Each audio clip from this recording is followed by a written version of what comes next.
प्रदोष, शिवरात्रि, सोमवार तीनों एक ही दिन पड़ रहा। दुनिया के लोग त्रिवेणी का स्नान करने के लिए प्रयाग जाते हैं, पर मेरे भोलेनाथ ने पूरी त्रिवेणी यहीं बना दी है, पूरी त्रिवेणी। सोमवार की प्रदोष पड़ती है तो शंकर भगवान कैलाश पर निवास करते हैं। हमारे यहाँ कहते हैं सोमवार की जो प्रदोष पड़ती है वो इच्छा पूर्ति करती है। मान लो आप प्रदोष का व्रत नहीं कर सकते, आप अगर व्रत नहीं कर सकते तो प्रदोष के दिन, प्रदोष काल में शाम का समय सूर्यास्त का कुछ पल, कुछ घड़ी के पहले से लेकर बाद तक का प्रदोष काल के अंतर्गत आप शंकर जी के मंदिर में जाकर 1 लोटा पानी, 5 बेलपत्र भी अगर समर्पित करते हैं तो संपूर्ण प्रदोष का फल आपके भाग्य में प्रबल हो जाए। एक निवेदन सभी श्रोता बहन भाइयों से, कथा आस्था चैनल पर जो सुन रहे हैं, फेसबुक यूट्यूब पर जो सुन रहे हैं और पंडाल में बैठकर जो सुन रहे हैं, जिस दिन दिल से हारो ना, थोड़ी तकलीफों में अगर घिर जाओ, तकलीफें आ जाए, कष्ट आ जाए, तकलीफें जिस दिन तुम्हारे भीतर बहुत ज्यादा मात्रा में आ जाए, उस दिन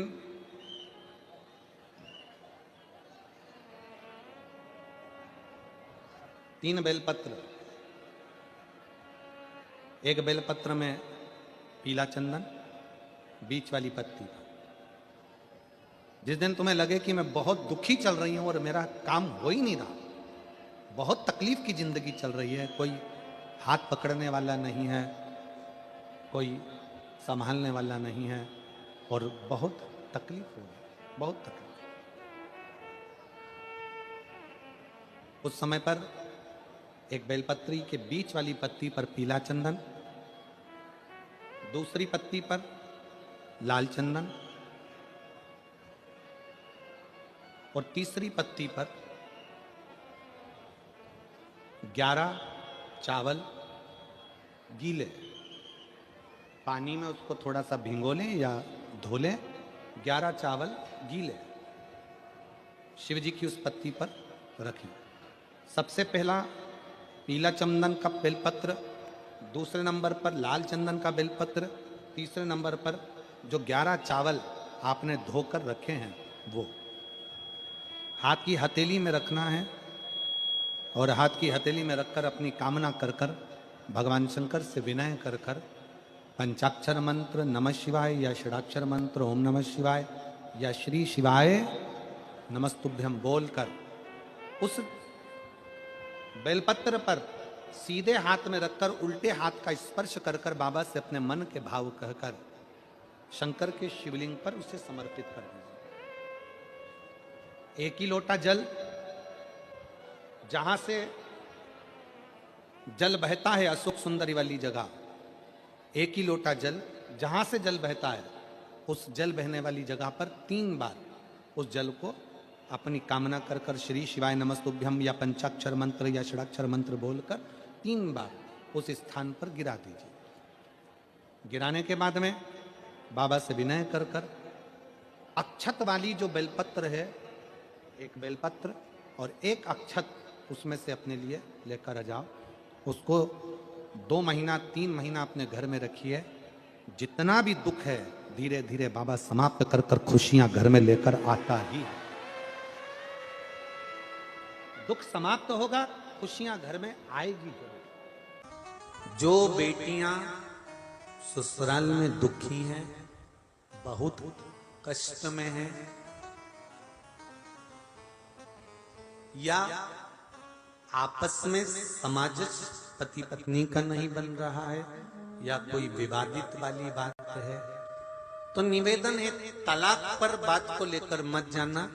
एक बार बाबा देवाधिदेव महादेव का एक भाव जरूर प्रकट करना।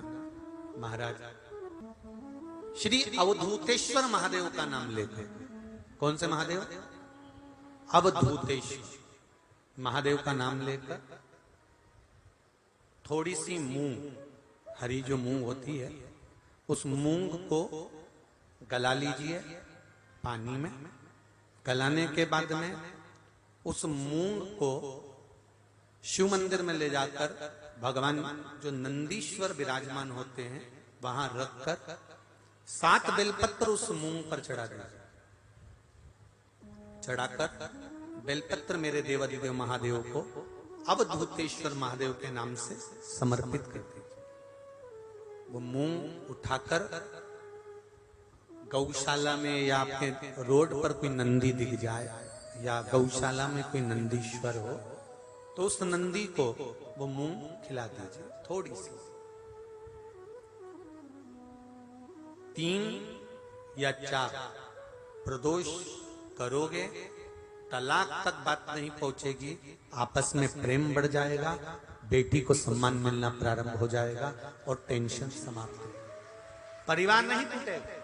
जिस महीने में जो प्रदोष पढ़ा करे, जब प्रदोष पढ़े, बन सके 1 बेलपत्र, बन सके 5 बेलपत्र, शमी पत्र,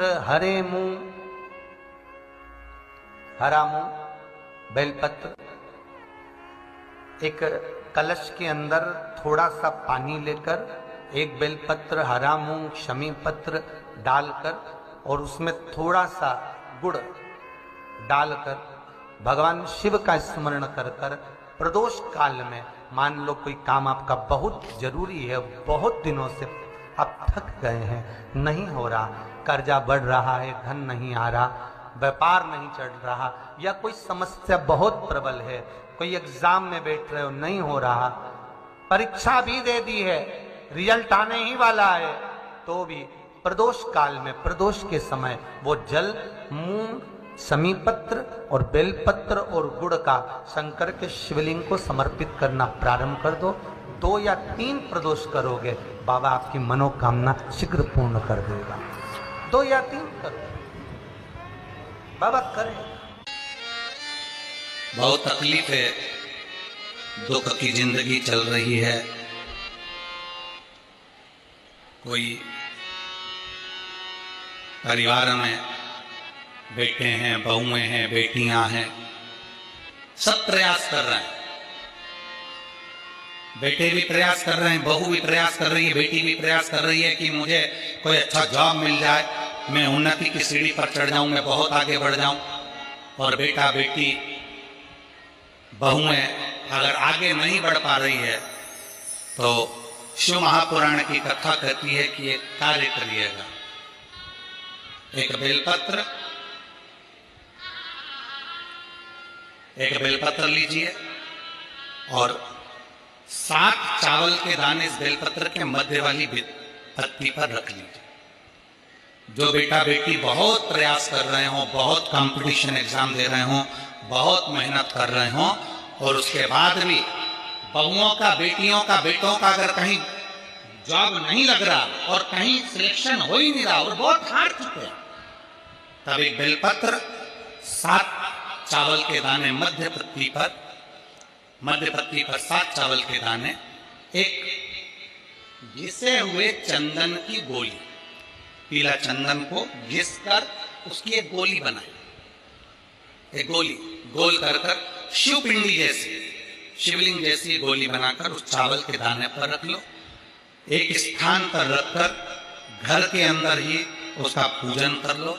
और पूजन करना है वही जो आप घर में सामग्री, आपके रोली, चावल, मोली, हल्दी, उससे पूजन कर कर, दिए से आरती कर कर, ऐसी कैसी ही बेलपत्र अशोक सुंदरी वाली जगह पर, थोड़ा समझिएगा, अशोक सुंदरी वाली जगह मतलब जहां से पानी बह रहा है उस ओर इस डंडी को रखना और ऐसी कैसी पत्ती अशोक सुंदरी वाली जगह पर रख दीजिए।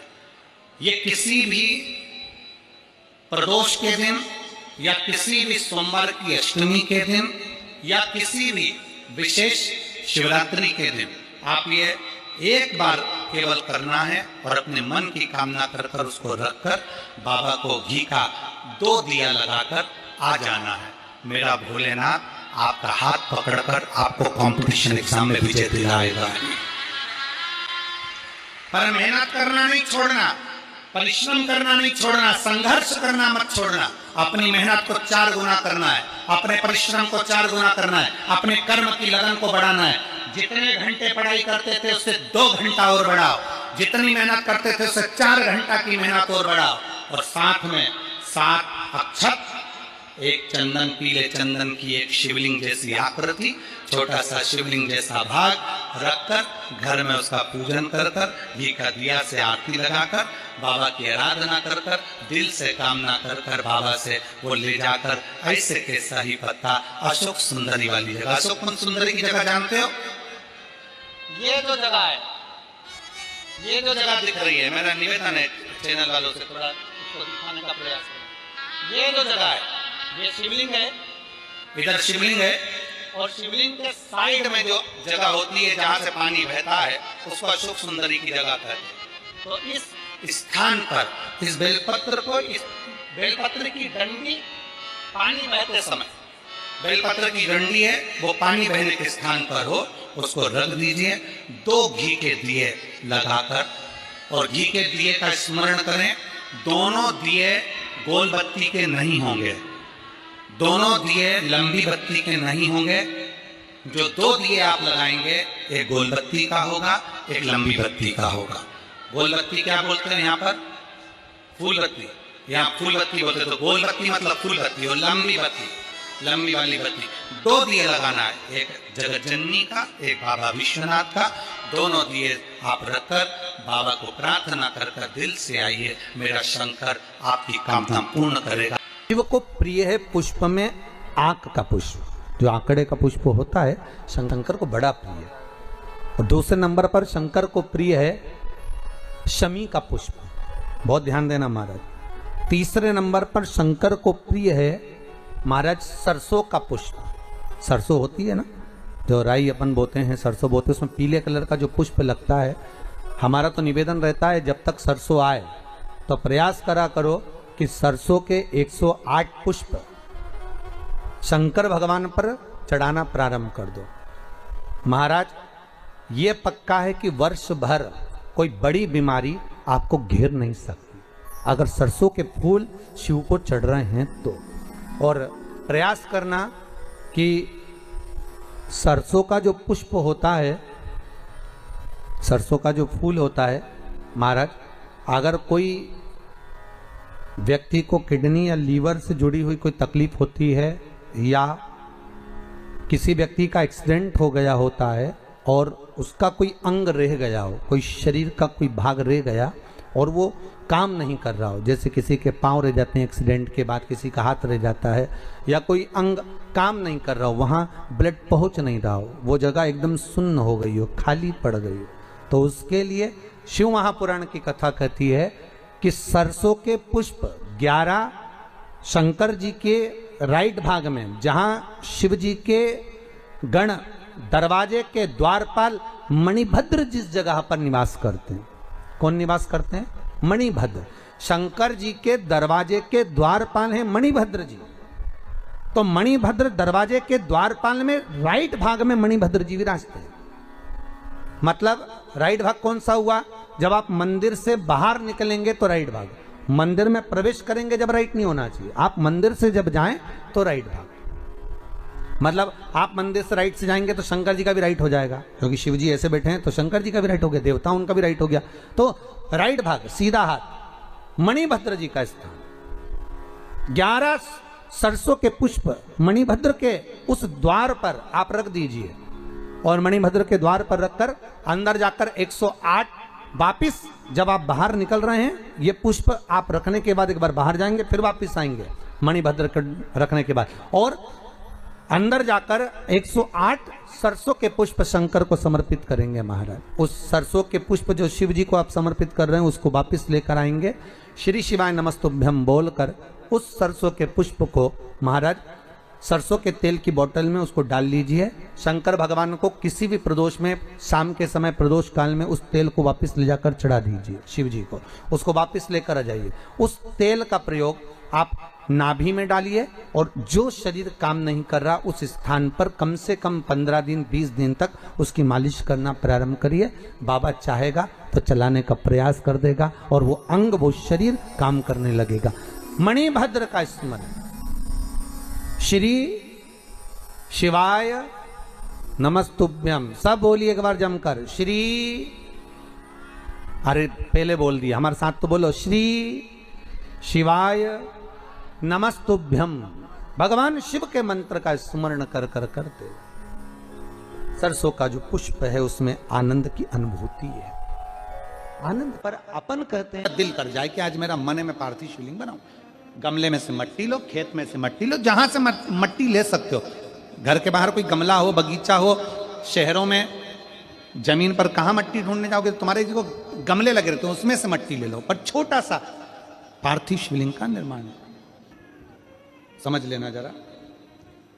तुमने पार्थिव शिवलिंग बनाया, जलाधारी बनाई, पूजन कर लो जिस दिन तुम्हारा मन करे।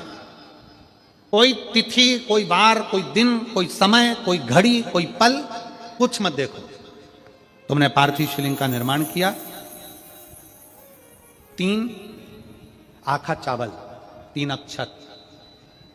आखा चावल जानते हो, साबुदाना, आखर चावल। 3 चावल के दाने, एक गणेश जी की जगह, एक अशोक सुंदरी की जगह, एक षडानंद कार्तिकेय जी की जगह। 3 चावल दाने। 3 दुर्वा, एक गणेश जी की जगह, एक अशोक सुंदरी की जगह, एक षडानंद कार्तिकेय जी की जगह। 3 बेलपत्र, जहां पर माता पार्वती जी का आपने ये जलाधारी बनाई है, उसी जलाधारी पर यहां से पानी बहता है, इसके ठीक विपरीत में यहां 3 बेलपत्र, तीनों रख दीजिए। और छोटा सा कलश हो या बड़ा सा कलश हो, 3 लोटा जल यहां बैठकर, जहां पर आपने बेलपत्ती रखी है उसी के वहीं पर बैठकर इस शिवलिंग पर 3 लोटा जल धीरे धीरे अपने मन की कामना कर कर, बाबा आज मैं दुखी हूं, बाबा मुझे ये तकलीफ है, बाबा मेरे बच्चे ये काम में गए हैं, बाबा ऐसा है। 3 लोटा जल बाबा को धीरे धीरे अपने भाव कहकर, फिर तुम्हारे पास में जो पूजन का सामान हो वो चढ़ाकर बाबा की आरती कर कर दिया लगा दो। जब दिया ठंडा हो जाए उस शिवलिंग का विसर्जन कर दो। आप पाओगे, आपने अगर 2 या 3 बार कभी भी तुम्हारा मन करा कर लिया, आपको खुद लगेगा कि मेरे घर में संपदा कैसे बढ़ रही है और कार्य कैसे सिद्ध हो रहा है। शिव आराधना में भगवान शंकर की, शिव भक्ति में भगवान शंकर की अविरल भक्ति में पार्थिव शिवलिंग का निर्माण और पार्थिव शिवलिंग की पूजन हमें बल प्रदान करती है। जिसके घर में पार्थिव शिवलिंग का निर्माण होता है उसके घर में कभी लक्ष्मी की कमी नहीं होती है, वहां लक्ष्मी सदा निवास की। जिंदगी में कर्जा ही कर्जा डूबा हुआ है, कर्जे में लदालूम हो और कोई उन्नति हो ही नहीं रही, बहुत कष्ट में हो गए, तो प्रदोष के दिन बेलपत्री के वृक्ष के नीचे दीप लगाएं, शिव जी के मंदिर में जाकर दीप लगाएं और अपने घर के दरवाजे पर दीप लगाएं।